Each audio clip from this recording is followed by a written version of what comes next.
قسەکردنی زیاتر سەبارەت بە گرنگی سەردانەکەی مەسرور بارزانی لەم کات و ساتەدا بۆ ئەمریکا لەگەڵ میوانەکەمان هەندێک قسەی تر و پرسی زیاتر دەکەین. میوانەکەمان زۆر بەڕێز دکتۆر سامان عومەر شارەزای سیاسەتی دەرەوە ڕاستەوخۆ لە ستۆدیۆ لە لامان میوانەکە دکتۆر زۆر بەخێر بێن. زۆر سپاس گەلێک سوپاس بۆ بەشداریکردنتان لەگەڵمان. من وەکو لە قسەکانیشم گوتم ئێستا مەسرور بارزانی لەم کات و ساتەدا سەردانی ئەمریکا دەکا بە بانگێشتی فەرمی کەواتە ئەمە چی دەگەیەنێت؟ بەڵێ زۆر سپاس دەستان خۆش. ڕاستی ئەم سەردانەی سەرۆکوەزیران لەسەر بانگێشتی فەرمی واشنگتن ئەوە دەترێت بگوترێت کە درێژکراوەی ئەو زنجیرە پشتگیری و پاڵپشتیەی ویلایەتە یەکگرتووەکانی ئەمریکا لە پرسی کورد لە باشووری کوردستان. لەبەرەوەی ئەگەر ئێمە سیرکەین خۆی ئەو سیاسەتەی ئەمریکا باجیایکەینەوە بەسەر دوو بەشی فەرمی و نافەرمی دابەش دەکرێت. ئەگەر ڕووە مێژوویەکەی سیرکەی بەر لە نۆتویەک سیاسەتەکە نافەرمی بووە لەسەر ئاستی هەواڵگری نهێنی بووە، بەڵام لە نۆتویەکەوە ئەو سیاسەتە چوە قۆناغێکی ئاشکرا و ڕاستەوخۆ. ئەوە بوو ئەمریکا پشتگیری لە ناوچەی ئارام لە هێلی 36 و ناوچەی بەفرزۆن و پاراستنی کیانی کوردی، دواتر زەمینە سازی بۆ دروستبوونی پەرلەمانی کوردستان و پاشان دروستکردنی یەکەم کابینەی حکوومەت لەو ناوچە ئارامەی لە کوردستان هاتە ئاراوە و هەر ئەمریکا بوو کە بووە پارێزەر و ڕێخەری نێوماڵی کورد لە چوارچێوەی ڕێکەوتنی واشنگتن و پاشانەکەش ئێمە وەکو هاوپەیمانێکی ئەمریکی بەشدار بووین لە ئازادکردنی عێراق لە 2003 لە دەست ڕژێمی پێشوو. ئەمانە هەموو درێژکراوی ئەو زنجیرەیە کە دەتوانین بڵێن ئەمریکا لە قۆناغە هەستیارەکان و لە قۆناغە گرنگەکان پشتی لە هاوپەیمانەکەی خۆی نەکردووە و ئەوەش دەکرێت بکرێت ئەو بانکێشتا هەر درێژکراوی ئەو زنجیرە پاڵپشتیە. باش کاک دکتۆر، ئەمریکاش وەکو جەنابیش ئاماژەت پێدا، ئەمریکا دەڵێ من پشتیوانی یا پارێزگاری لە هاوبەشەکانم دەکەن. دەڵێ هەرێمی کوردستانی جێشەکە لە هاوبەشە گرنگەکانمان. گرنگی هەرێمی کوردستان بۆ ئەمریکا چییە؟ بەڵێ ڕاستی گرنگی هەرێمی کوردستان لەوەیە ئەگەر ئێستا سەیری ناوچەکە بکەین دەبینین کە وڵاتانی ناوچەکە کەوتونەتە ژێر ئەجێندایەکی دیاریکرا.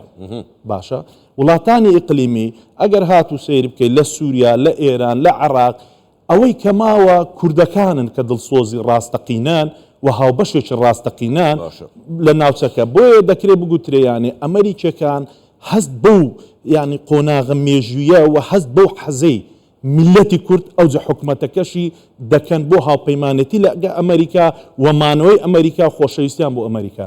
باش کاک دکتۆر، کەواتە ینی من هەر لە قسەکانی جەنابتەوە ینی ئەم سەردانە لەگەڵ ئەو پەیوەندی ئەمریکا لەگەڵ هەرێمی کوردستان تا چەند ئەوە پێداگریە یاخود نامەیەکیشە بۆ ناحەزان و نەیارانی گەلی کوردستان کە ئەمریکا مەبەستێتی پاراستنی هەرێمی کوردستان لە ئەستۆ بگرێت؟ بەڵێ بێگومان ئەوە دەکرێت بە قۆناغێکی مێژووی سیر بکرێت لەبەر ئەوەی کاتێک کوردستان لە دۆخێکی هەستیارە و لەلایەن وڵاتانی ناوچەکە دەیانەوێت پەلچێشی بۆ ئەجێندایەکی دیاریکراو بکەن و کوردەکان و حکوومەتەکەی دەیانەوێت داکۆچی لە کیانەکە و لە مانەوەی خۆیان بکەن. لێرەدا ئەمریکا دووپاتی دۆستایەتی خۆی و پشتگیری خۆی بە مەسیجێکی ڕاستەوخۆ بۆ ئەو وڵاتانە دووپات دەکاتەوە. ئەویش بانکێشتی سەرۆک وەزیرانەکەیتی بۆ واشنگتن و بینینی لێپرسراوان و سەرکردەکان لە ئاستێکی باڵا، چونکە ڕاستی لێرەدا گرنگ نییە لە پێگەی شەخسەکان، گرنگ لەوەیە کە چوونی سەرۆک وەزیران بۆ واشنگتن و هەروەها دەبینین کە ناوەندەکانی ئەمریکا وەکو دەزانن قەرارەکان خۆی دەستە جەمعیە. بۆ نمونە بینینی وەزیری دەرەوەی ئەمریکا ئەنتۆنی بلینکن و دواتر ڕاوێژکار بۆ نمونە لە ئاسایشی نیشتیمانی ئەوانە خۆیان ئەندامێکن لە ئەنجومەنی ئاسایشی نیشتیمانی کە هاوتا سەرۆک و جێگرەکەی وەزیری بەرگریش هەر ئەندامێکن لەگە سەرۆک CIA، دواتر بڕیارەکان لەو نێوەندەوە دەردەچێت.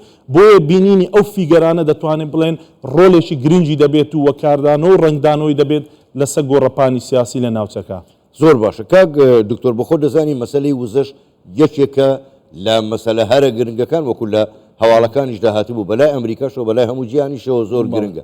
پێ دوایە ئەوە دەوری 11 مانگ وا بۆ ساڵێکی دەشێنەوتی هەرێمی کوردستان ڕاگیراوە، ینی پێ دوایە یەکێک لە ئەجێنداکانی و بەرنامەکەی مەسرور بارزانی سەرۆکی حکوومەتی هەرێمی کوردستان لەگەڵ ئەمریکا مەسلەی وزەش دەبێت گفتوگۆی لەسەر بکرێت. بێگومان ئەو تەوەرانەی کە باسی لێوە دەکرێتن لە شەرق ئەوسەد یاخود لە ڕۆژهەڵاتی ناوەڕاست بێزگە لەلایەنە ئەمنیەکەی کە پەیوەندی هەیە بە ئاسایشی نیشتیمانی ئەمریکا و هەروەها وزە و نەخشەی وزە لە ناوچەکەدا و تەوەرێکی سەرەکی دەبێتن. بێگومان ئەوەش وەکو کارتێکی فشار دواتر ڕنگدانەوەی دەبێتن لە پەیوەندیەکانیان تەنانەت لەگەر عراقیش دەبێتە کارتێکی فشار و باسی لێوە دەکرێتن. باش کاک دکتۆر دێمەوە سەر بوونی ئەمریکا بۆ خۆ دەزانی جگە لە کوردستان لە عێراق ئێستا ورتەورت یان بە ئاشکرا قسە لەسەرەوە دەکرێت دەبێ هێزەکانی ئەمریکا بڕۆنە دەرەوە لە عێراق تاکە شوێنیش کە داوای ئەوە ناکە تەنها هەرێمی کوردستانە.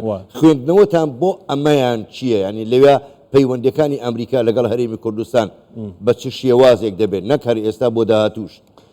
بێگومان ئەو هەواڵانەی کە لەو دوایە ڕوویداوە بە تایبەتی ئەوەی دانیشتنەکانی پەرلەمانی عراق سەبارەت بە دەرکردن یاخود کشانەوەی هێزەکانی هاوپەیمان لە نەوچەکە کورد و دەتوانم بڵێم سونەکان و بە تایبەت کورد یعنی بە ئاشکرا مەسیجەکەی خۆی گەیاند کە لەگەڵ ئەو ڕەوتە نییە کە هەوڵ دەدات هێزەکانی هاوپەیمانە و بە تایبەت ئەمریکا عراق جێبێلێ لەبەرەوەی کورد پێی وایە یعنی گرنگتیەکە مانەوەی ئەمریکا لە ناوچەکە بۆ مانەوەی خۆی. ئێمە کاک حاکم لە 2003 کاتێک بۆ نمونونەکە عراق ئازاد کرا یەکێک لەو مادانەی کە لە دەستور جێگیرمان کرد و نەمان هێشت بۆ نمونە هەڵوەشانەوەی هێزی پێشمەرگە بوو لەوە بوو کە ئێمە دڵنیا نەبووین لە داهاتوی خۆمان و نایبینین بۆ نمونە بەردەوامبوونی عراق بەو پێکەوە لکانە بە زۆرەی مانەوەی پارچەکان لە چوارچێوەی وڵاتێکی یەکگرتوو وای کردووە ئەو مەترسیە هەر بمێنێتن کە ئەمە هەست بە دڵنیایی نەکەین لەبەر ئەوەی مەترسیەکە بەردەوامە لەگەڵمان.